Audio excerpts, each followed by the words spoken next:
What's up, guys? Coach Jared, joined today by Coach Reece, brother Reece. We're changing the name of this podcast, so this is going to be, I think, I lose track every time, but I think it's 14 of the Unfair Advantage podcast. So we kind of started this new trend at the gym. It's kind of a play on, it's almost like an ironic thing because obviously, sports aren't fair. Life isn't fair. Everybody's got genetic differences and lifestyle differences. They're born into different situations. But the idea is that you can't really worry about any of that stuff, and your unfair advantage can be that you come to rep and that you put in that work and are trained by the best coaches in the area. So, anyways, unfair advantage and the Unfair Advantage podcast starts today. So Reece over here, obviously he's one of our coaches at Rep. He's also my brother, quite a bit younger than me, but has been lifting. Well, he started lifting way younger than me, started training way younger than I did. I didn't start training until I was out of high school. And Reece, you started what, 12? 12, I think so. 12 years old? Okay. And, obviously, so we're 8 years apart. So I would have been about 20. So basically he started training almost when I started training, right? Probably like a few years after you. Maybe like years. A year. Yeah, like because you were probably like, Reece, you need to come try this, need to do this, because it was with you. So I would assume it probably lines up pretty well with maybe a couple of years. Yeah. So 12 years old, started training. Reece has hit some pretty impressive numbers in both the power lifts and the Olympic lifts. If you were to have done some of the testing at Riverdale, I think you'd hold a lot of the records at our high school for lifting. But yeah, today we want to kind of talk about, Reece's journey in training and coaching, and then also kind of like, how, I helped facilitate some of that and have coached him throughout the years, and how, that start at 12 years old kind of changed the trajectory of his like athletic career and a lot of the confidence that my life. Yeah. So, the way I was built growing up, I was a lot like smaller than Reece, right? We were built very differently. The sport that caught my attention was basketball. I played basketball, baseball, golf, sports that maybe strength isn't at the forefront of, or people at least don't think of it as. And so anyways, I didn't really think to lift weights. Obviously I wish I would have, in hindsight, I would have been a heck of a lot better athlete. But then Reece, always being born like a bigger, taller kid than me, the positions he played in sports were, I played a point guard, right? You played more of like a big man, like a 4 or 5. I played quarterback when I played football. You played, offensive and defensive line. And so anyways, I think, being able to start lifting weights and training at age of 12 really kind of pushed his progress in those sports. And you threw shot put, discus, and track. I mean, those sports are heavily dependent upon strength and power, right?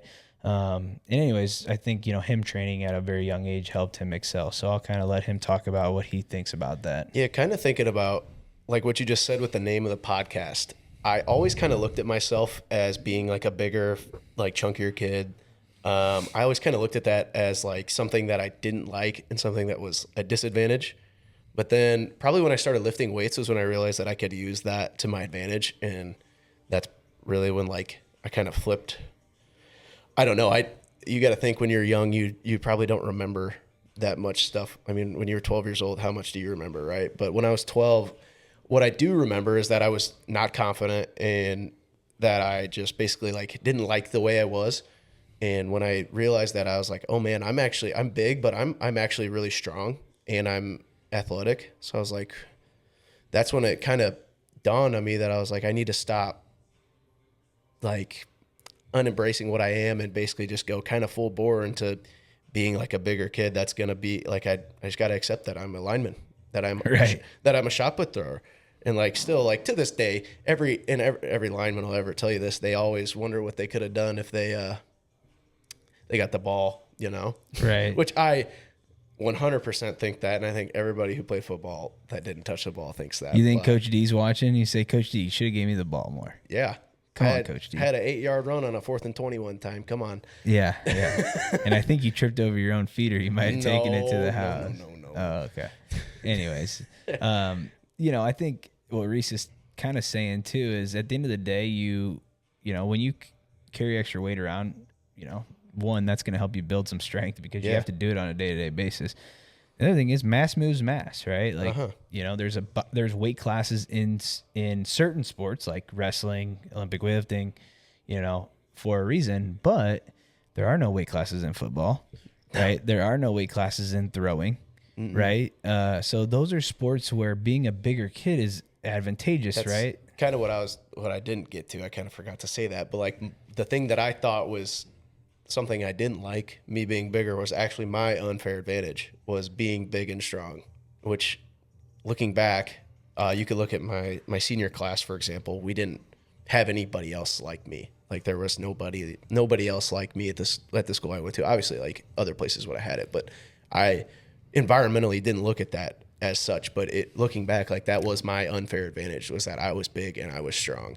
Right, and then your unfair advantage is that you started training. Yes, like at a young age, you had a brother who was, a pretty high level weightlifter at the time, so you were able to train with me. And I think too, and this is a very important thing that a lot of athletes get when they train at rep, is your expectations or your paradigm is like shifted up a notch. Like when you were lifting with me, I was like, okay, he's squatting this amount, right? He's snatching this amount. He's doing this amount. Like that's possible. Like it's my brother. Like I've seen him not be strong. Like, and I saw him get strong. So I know that is achievable. And again, when kids come here, it's like, oh, I know that kid and he's really strong. Or like, I see what he does every day and he's really strong, and they see that they can also be strong. I think a lot of times when you're not around that, it's hard to, believe that you're capable of being that strong. Right. And so when you get that, like you're 12 years old and you're like, okay, like I want to be able to squat 500 pounds someday, or I want to be able to do those things. It's really nice to get that feedback at a young age. And obviously, so Reese, was what you had some like first team all conference, that kind of thing on football. Yeah, like I was pretty good. I was decent at football. Yeah, and I think the other thing you're saying, like there was nobody like you. Well, you played basketball your whole all the way up through, which was another thing that gave me an advantage. Right. So you had really good footwork, hand-eye coordination. Kids that were my weight were never as athletic as I was or as coordinated as I was. Right. So that's another kind of maybe reason to play multiple sports. Oh, yeah. Right. Especially if your sport is a non-skill sport, right. Or your position maybe is a non-skilled position. Like you look at Penei Sewell, right? I'm pretty sure he played basketball, if I remember right, his whole high school. I don't know that, but I'd put money on it. I'm pretty sure, but maybe I'm not saying basketball either way, but like most of them at least wrestled or they've done something else. Because you can just see the way they move. Like if you watch like the best lineman, like again like Penei Sewell, like when he runs normally. Some linemen don't because they've always been a big kid, right? Yeah, that's like never been taught to run properly. Yeah, and that was the thing is like I wasn't always strong, so I didn't always play to that like capability, and that was like one thing I really prided myself on, was that I didn't play like a football player when I played basketball. So I developed a lot of skills through that, and I think that was like really important for me. And like one thing I was kind of realizing as you were saying that is when I got into like, let's say probably post COVID. So when I was a sophomore to junior year, I stopped I stopped doing so much fun things. Like I didn't throw footballs with people as much. I stopped playing basketball casually as much. I stopped doing like high skill component things that much. And I literally felt my ability to do these things just decline. Like I used to be able, I remember when I first got into high school, I could catch footballs like a wide receiver. And then by the time I was like a senior, I could not catch like a wide receiver because like my ability had gone down because I just quit doing it as much. So like obviously it wasn't like I could catch a football if it was thrown to me, but like my hand-eye coordination literally got worse as I quit doing it. So it's definitely important that you play sports, Right. like other sports. I think if I didn't play basketball, dude, I don't think I'd be. If I didn't play one sport out of any of the sports that I played, I think it would be like I would think I would have been a significantly worse athlete. Like if I didn't play basketball, I think I probably would have been not very athletic. Like I don't think I would have been very good in that sense. And then if I didn't do track, I probably wouldn't have been like very good at like leverage, stuff like that. So it was just all like they all really combined into something that I like. I really like. I think eventually you have to start like leaning more into the sports that you're. Yeah. And I think this is where every athlete has to have a discussion, right, with themselves, with their parents, whatever, and you have to say like, hey, how far do I want to take this sport, right? And you have to look at all the sports that you play, and you have to say, hey, which one of these do I have an unfair advantage for? Like, because at the end of the day, the very top athletes in every sport, they have an unfair advantage both genetically, right, or situationally. So like, for example, at Riverdale, I think it's an unfair advantage that we have Byron Hills. Where like that's why we're good at golf. All these kids, we have a great golf course in our hometown, which is one of the top public courses, in the Quad Cities. Right. The owners are, have kids at the school, they're right? Cool with it. Stuff right. Like that. So that's an unfair advantage. So my point is, it's not just genetics; there's situational components, right? There's so much. So you have to ask yourself. Point that I'm getting back to is, hey, which one? If I want to take a sport far, like college or maybe beyond, you might need to lean into the sports that it might not even be the sport that you love the most, right. To play the most. It might be the sport that is just like the one that you're the most genetically gifted for. And again, you have to make that discussion. If you want to play sports just for fun, and you don't want to go beyond, high school or, college or whatever, then, maybe this is not a thing that you have to do and you just keep playing all sports. That's great. That is like, I don't want to take away from that. I'm just saying, basically at some point, basketball, we knew that wasn't going to be, your future, right? I still practiced basketball and I enjoyed playing it, but I didn't. The emphasis wasn't the same. No, right? Not at all. Like when I was in middle school, it was league. I thought I was going. And then I'm like, okay, I'm actually like, I'm 5'11", and right. I'm a big kid. I'm not going, I'm not playing basketball anywhere. And then I start to like these other sports more than basketball. So then I also emphasized to it. Whereas I think looking back, I was probably best at track. I was probably better at throwing than I was at football, but I did not emphasize it as much as I emphasized football. I mean, luckily it had some crossover in like training styles, but I didn't practice throwing nearly as much as I wish I did, Well, and that kind of probably led you into Olympic weightlifting. Oh yeah. Right. Like, so same thing with me. Like, I mean, I got into Olympic weightlifting, and I'm clearly more built to be an Olympic weightlifter. Now, not 100% built towards it, but than a basketball player. Now, here it kind of comes back to this. Would I rather play basketball or would I rather Olympic lift? I'd rather play basketball, right? I love basketball more. It's a more fun sport to play. At the end of the day, I made the decision that I wanted to be really, really, really good at something. Yeah. That was what I decided. Okay. And that just was not going to be basketball. I mean, maybe I was really, really good, but I wasn't really, really, really, really good, right? Yeah. Point is, genetically, I'm 5'8", right? And so I just wasn't going to be the case. So Reece kind of did the same thing as me. And after high school, again, he knew from one, I was situationally, he had an unfair advantage because he had a brother that was already doing the sport that could help coach him from a young age. Mm-hmm. And genetically, like, again, not the tallest guy, also very big and strong, and coordinated. And again, we go back to like, I think one of the reasons that we're both pretty good at Olympic weightlifting is from the basketball, from all the sports that we played. Oh yeah. You get a lot of Olympic weightlifters that just don't have the hand-eye coordination and they struggle to basically learn the skill of snatch and clean and jerk. Like coordination in general, not just hand-eye, but like moving your feet, jumping with like putting power into something precisely, like all that stuff is, and like Definitely. If I didn't do my other sports, I would suck at weightlifting. Right. Like I'd be terrible.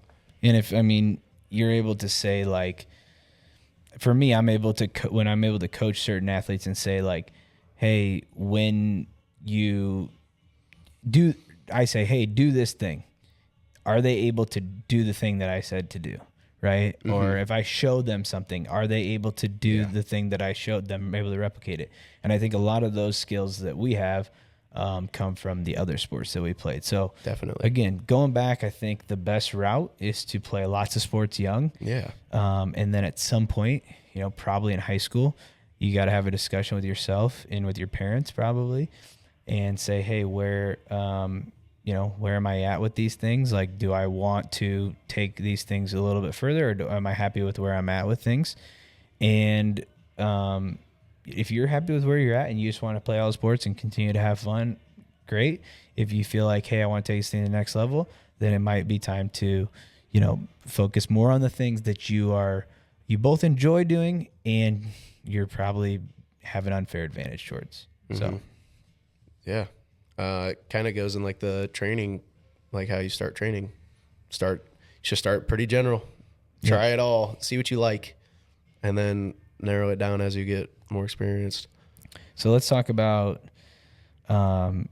your injury, I guess, and kind of your recovery. I mean, we both are kind of bummed right now. Yeah, wow.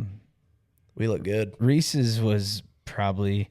I mean, Reece played sports that were probably a little harder on his body than me. So both of our injuries, again, were more just an accumulation of you know, playing sports since we were really little kids. And honestly, like growing up, you didn't have anything really major either, Dude, right? I never had. No broken bones. I had nothing. I've never broken a bone. I have. But point is, like growing up, we never had major injuries. Yeah. But it just, you know, you're going to have stuff come up and it's just more of a chronic thing that we're both dealing with. That's all I would have as well growing up too. Just like shin splints or like a tendonitis. Yeah, hip tendonitis, knee tendonitis. I'd have a lot of knee tendonitis like after squatting a lot, stuff like that. But right. So anyways, Reece is you're how far post-op? 6 months. From meniscus repair, right? September. Something like that. 6 months. Okay. 6 months. So you're probably getting back to, you know, starting to get back to training hard. You know, got some meets coming up last year. Did the Arnold. Yep. Probably won't be able to do that this year, but no, I think it wouldn't be worth it. I probably could do it, but it wouldn't be worth it. You know, I'd be just coming back to being like full healthy again. I think around that time. Well, and you don't want to put yourself in a situation where you feel like you have to push your training just to do things and not be smart about it. So anyways, he's coming back. We'll be back, you know, hopefully maybe be able to even do, it could be like a nationals thing. Yeah, that's what I was talking to Jasper Luckritz about this. And that's I think nationals are definitely AO, like American Open. Yeah. Definitely nationals, like what would it be, U23, I think is what it would be for me. But yeah, that's probably that's what I'd like to do. And I think at that point I should be exceeding my old numbers given nothing else happens. Right. So, and then I'm a long ways away. I'm 4 weeks, so 1 month post-op from my surgery. So I've got 7 months to go. 2 weeks left on crutches. Yeah, 2 weeks left on crutches. So still just doing upper body stuff. But anyway, so we kind of wanted to go through what, you know, how we brought Reece, you know, his training coming up and how it kind of changed things. And let's dig a little deeper into like the confidence shift that you saw, you know, when you started lifting weights. Like, I mean, it translated not just into sports, but maybe into other aspects of your life. Because when I was that young kid that like hadn't lifted weights yet, like I said, I was a big kid. And those of you that are listening to this that feel that, I know, like we have some kids that come here that I see a lot of myself in, and I know that like lifting weights is like, I was like, man, at that point I really didn't have a thing that I was like good at. Like I was always decent at school, but did I care about that? Not really. That was like school just always came pretty easy to me. So I just really had nothing that I could like pride myself in. And then when I started lifting weights, I remember I was like, I remember I squatted 250 for when I was 12 for the first time, and I went and told my basketball coach at open gym, I was like, hey, yesterday I squatted 250. He's like, oh my God. And then he's probably just gassing me up. Right. But like at that point, that was just like something I could really just put myself into. And I'm like, man, I'm the kid that's strong. No matter what I am, I know that I am strong. You can like identify as something. Yeah. Like you can put your identity into something. Like I think that's important. I mean, you don't want to do that too much, but I think, let's be honest, it probably helped you with girls, talking to girls, your confidence, right? Yeah. Mm-hmm. Like at the end of the day, let's be honest, like girls or guys, whoever, like everybody is attracted to confidence, right? Maybe not arrogance, but confidence in somebody. And so if you're becoming more confident in yourself because you've created this new identity, is like, hey, I'm the strong kid, or I want to be known as the kid who's stronger than these other kids. Then you start, building your confidence around that identity, versus like, how you are at school, which again, not saying you shouldn't be good at school, but you start adding that to your identity. Is like, hey, I'm really strong. And I can, maybe I'm strong. Like, people ask you to do stuff. When you start getting stronger, they're like, hey, Reece, can you help me carry this? Right. Like you're really big and strong, and that kind of is cool. Right. Oh, yeah. As a kid, I was like, oh yeah, I am big and strong. They would always I'll pick carry you. those chairs. Right. I think the other part of it is, let's say that you were, chunky or whatever, when a lot of people, when they think about getting like losing weight or, creating a better body composition, all they think about is like losing body fat. Yeah. And what they don't realize is like adding muscle completely changes your body composition. Like you could not lose any body fat, and if you just add a bunch of muscle, you're still lowering your body fat percentage, literally. right? So, I mean, if we think about this real quick, go through body fat percentage. Have you ever talked about this on the podcast? I think maybe with Nick. But your body fat percentage is basically your total body fat divided by your total body mass, right? Or weight. Yeah. So the point is if you have, let's say you have, 20 pounds of body fat and you weigh 100 pounds, you're 20% body fat, right? Give or take, whatever. Yeah. Point is, if you add body mass while keeping the total body fat the same, so you keep the numerator the same, but you increase the denominator through adding muscle, right? Yes. Then you actually reduce the size of the body fat percentage, or right? the number overall. Because your body fat that you have currently now is less percentage of your total body mass. And so anyways, you look different. Like you literally look different, right? If you are 200 pounds and you carry around 20 pounds of body fat, that person, remember, they had the same amount of body fat as the person that was 100 pounds, both 20 pounds, but the one person is 20% body fat, the other person is 10% body fat, which those two things look a lot different. So the point is, it's not only helping you in your confidence, going forward with just your identity and all those things, but it's also actually helping improve your body composition just by lifting weights. Now, obviously, you're also burning calories, right, when you're training. So you're, like even if you're not doing cardio, like doing heavy volume squats, which, I know I had you doing a lot of that. Oh, yeah. I mean, that burns calories, right? You're training. So you're going to lose body fat probably through, burning calories as well. So I think it's like a no-brainer for kids. And at the time when I was doing it, it was the thing that I resonated with the most, but it was also the thing that helped my athletic performance probably the most out of anything too. And then obviously me getting my legs stronger just allowed me, I just literally, I don't think I was good at sports. Looking back, I just do not remember being good at almost anything sports wise until I started lifting weights. And then I was like, holy crap, I'm actually kind of good. I'm faster. I'm actually I can tackle people. I can push people. I can run up and down the floor. I can cut. And again, it could have just been my 12-year-old lack of memory before, but I know for a fact when I was a sophomore, I didn't care about, literally when I was a sophomore and it was COVID time, wake up, we go out in the garage, we lift, and I literally didn't do anything else. We just lifted. We literally just lifted, and I got way better at everything from that, especially football and track. So I know for a fact that helped my athletic performance in sports specifically, but in that confidence sense, since I was confident in in lifting weights, I knew that I was strong. It was funny. I practiced basketball less, but became more confident in my ability to play basketball because I knew at the end of the day, like, I'm a football player.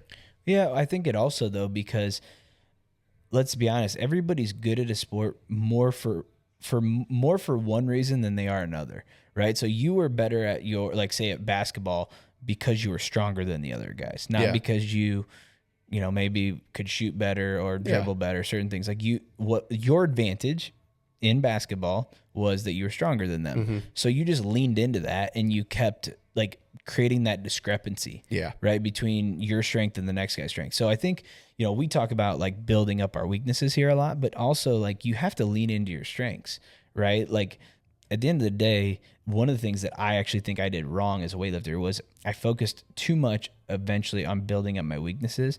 And I actually took a lot of training away from like the strengths. And I think those strengths were what made me good at weightlifting.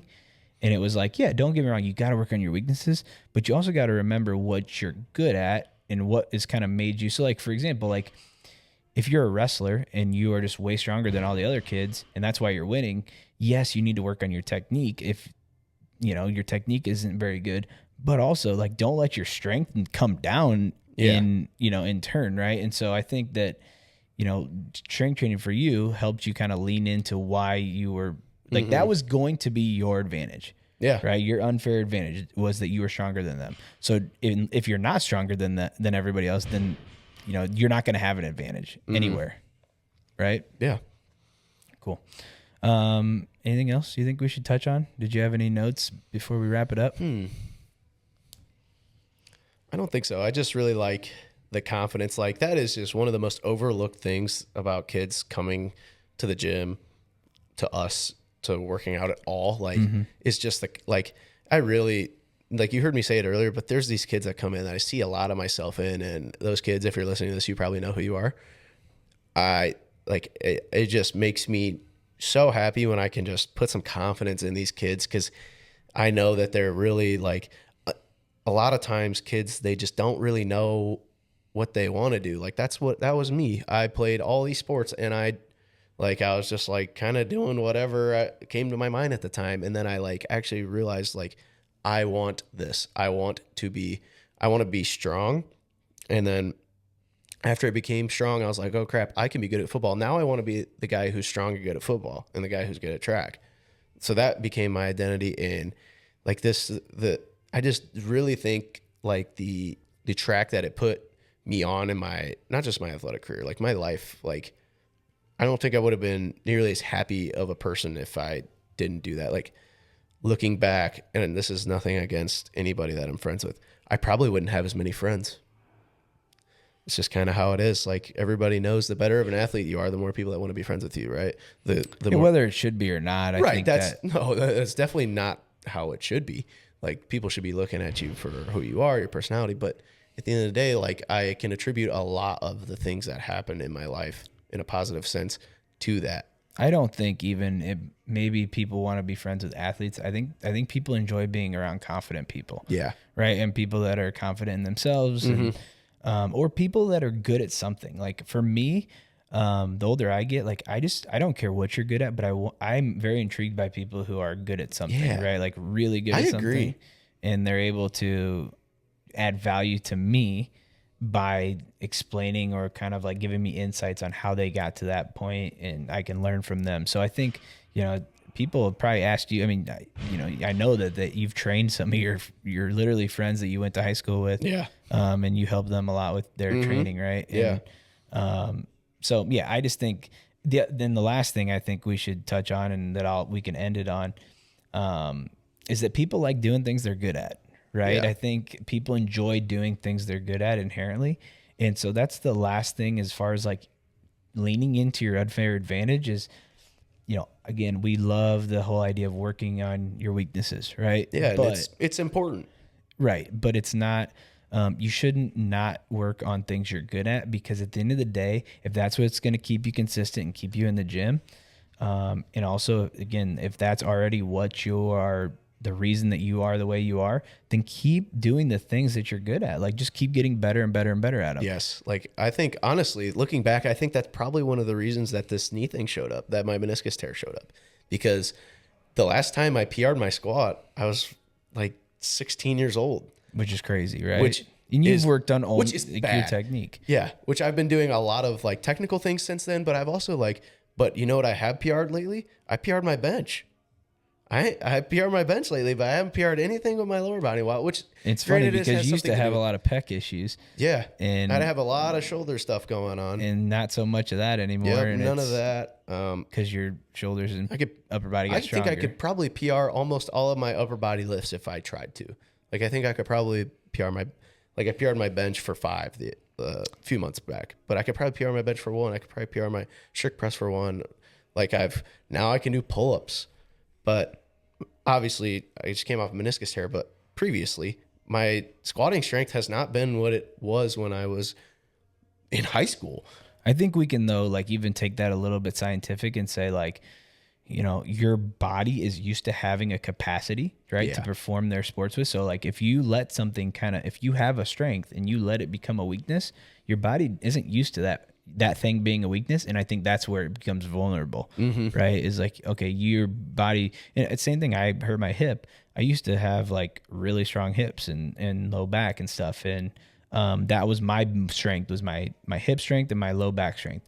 And I think over the years, like, you know, I said, oh, okay, I need to take that away and put it all on my legs and put it all on my quads, or not take it away, but I need to even that out. And I think I neglected training my back and my hips, and I think that contributed to where we're at. I absolutely did that. And I think that's also a contributor to my hamstring tear that I had 2 years ago, which like, because when I was in high school, I was an athlete. So truly and honestly, I didn't care much about, like I was super strong in the leg, like in the lower body push and pulls, but I was just average at like the presses and stuff like that. But now I'm way better at pressing because of this whole thing. But like, I think, after I got out of high school, I definitely stopped squatting as much, and I stopped, deadlifting as much. And and you also stopped sprinting as much. oh yeah, that too. So like, you know, Reece popped his So we can hammy. talk about that a little bit.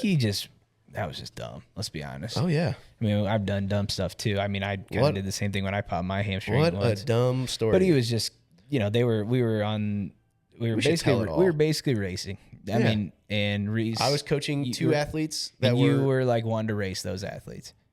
dude. So you were coaching Zach Duke, and I was coaching, and Zach Duke is my age, and I was coaching Zach Duke's siblings who are younger. We just had gotten the self-propelled treadmill, the Assault Runner that you could track your speed.